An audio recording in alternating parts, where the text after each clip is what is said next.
I happen to be part of the team that carried out the installation of PVC vaccine fridge in the north in 2013.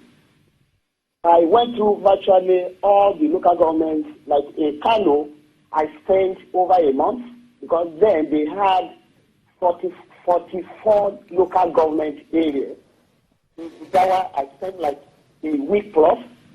In Yobe, Damaturu, Bauchi, Abuja, I spent about only 5 days because the number we installed there were very few. Now, the problem we had, even before that installation, was that the ones that were installed by the WHO were not maintained. There are some I attended to where all you just need is to change one diode or the other and the system will be working. And we told them that the battery we are providing can only last you for a maximum of 5 years if you follow the maintenance that we have given you. Because I happen to be a customer training representative. I install, I train, and I'll tell you how to use it. But I think we are not having a good maintenance culture. Those fridges are very good. They are very reliable. The product came from UK. It was done in conjunction with the federal government, WHO, and the company I work with then that won the contract. So, and since then, I don't think if something has been done to them, like as the doctor was saying, those things need to operate within, they'll be effective if you keep them under certain temperature. At the moment you allow the temperature to go higher, then they lose their value. Even when you use them for anybody, it won't work because the value is gone already. And I doubt it if they keep those things or those equipment functional up to today. Thank you, sir. Thank you very much, Salami. You have been writing on public health for a while. So let's see if we can help educate some people here. And I should have given the question to the doctor, but you've worked with them, so let's bring it to you. He talked about full immunization. How many vaccines or how many doses does a child need to take? At what age before you say the child is fully immunized? Let's start from when the child is born. The very first, say a week, within a week, a child must receive the BCG. The BCG will protect the child from infections like tuberculosis, especially the lung. No, when the child is born, everybody wants to carry the child, blah, blah, blah, no. And the child is so fragile and can get infected with any disease around. A child is supposed to be given the BCG, followed by the polio 1, 2, at intervals of 4 weeks. I did that next one. And during antenatal, the mother is given the education that once your child is born, before you leave the hospital or before the naming ceremony, you give the child the first immunization. And then you continually breastfeed your child, because the first drop of colostrum that will come from the breast is also that major natural immunization the child must take from the mother. It boosts that external one that is given. In fact, that external one is supposed to be the boost anyway. The one from the mother is supposed to be the original. The real one. The real one from nature. So the mother is supposed to put the breast to the baby immediately the child is born, within the first hour of life. So the child goes home, and the next for attention is 4 weeks, comes for the oral polio.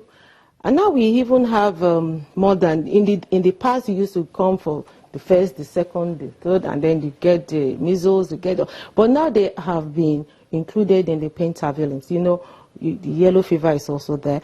And until the child is about 9 months, it goes through the rounds of almost 6.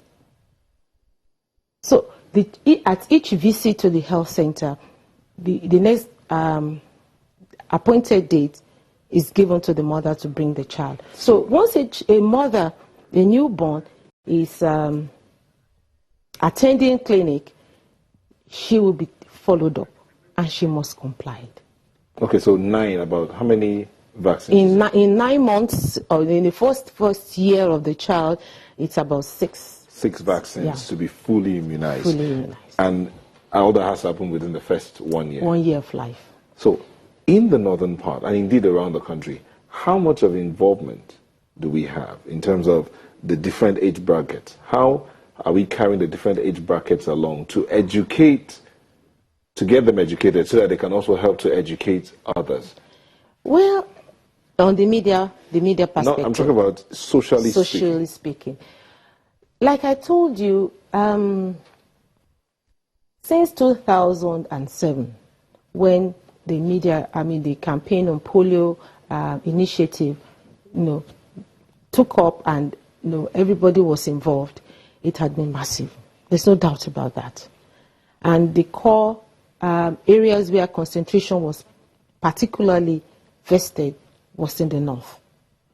In the south, I will say, like the doctor said, the southern states of the southwest states were also involved. Lagos took the lead, and we followed Ogun State and the surrounding states. They also have been doing the National Immunization Days Plus and all of that. Who are the people we're talking to? The women, the men, the youth? Like you said, everybody was involved. There are committees set up. The media, the religious leaders, the people in information, the social workers, leaders. The traditional leaders, the community, the CDAs. If you go to, on monthly basis they meet. And quarterly, a few times the Rotary calls meetings as well.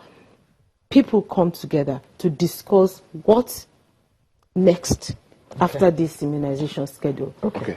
Now that we have two fresh cases, Doctor, as we start to wind down, what is the way forward? First of all, the way forward is to continue what we've been doing that got us to 2 years without polio.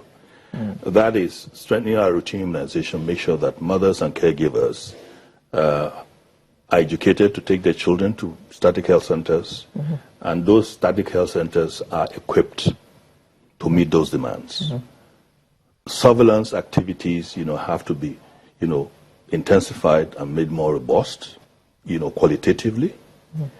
And of course, because of this outbreak now, we must have at least 3 rounds of what we call outbreak response. Even the WHO has said it was before.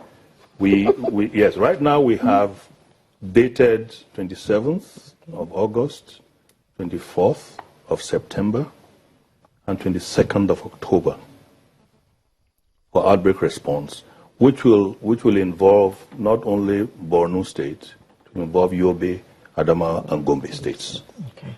The strategy is to make sure that you capture as far as possible. I'm also aware that WHO is thinking about extending it nationally. Okay. That is still being worked out. So that is the first line strategy. The second line strategy really is to ensure that we increase the herd immunity of children across this country. Herd immunity meaning more the nutritious percentage feeding. of children who are immunized, particularly against polio at this time, to make sure that even if the virus is imported, the child doesn't get infected. Okay. All right. Your last word, ma'am. Well, I think as we speak, there's a meeting tomorrow to retrain journalists in Borno State on going forward. And some of us here are also thinking of going over to especially the hard-to-reach area. Thank you. There is security provided. Thank you very much. The government to also improve on the security of the area, so that you remember you pulled out. Thank you very much. We got to go now. We have been talking to Dr. Tunji Funsho, who is Chairman National Polio Plus Committee of Rotary International, and Yinka Shokumbi, Public Health Writer. Thank you both very much for coming to educate us on what is going on regarding the new cases of the wild polio virus. Sunrise will be right back. Make sure you're part of the next conversation.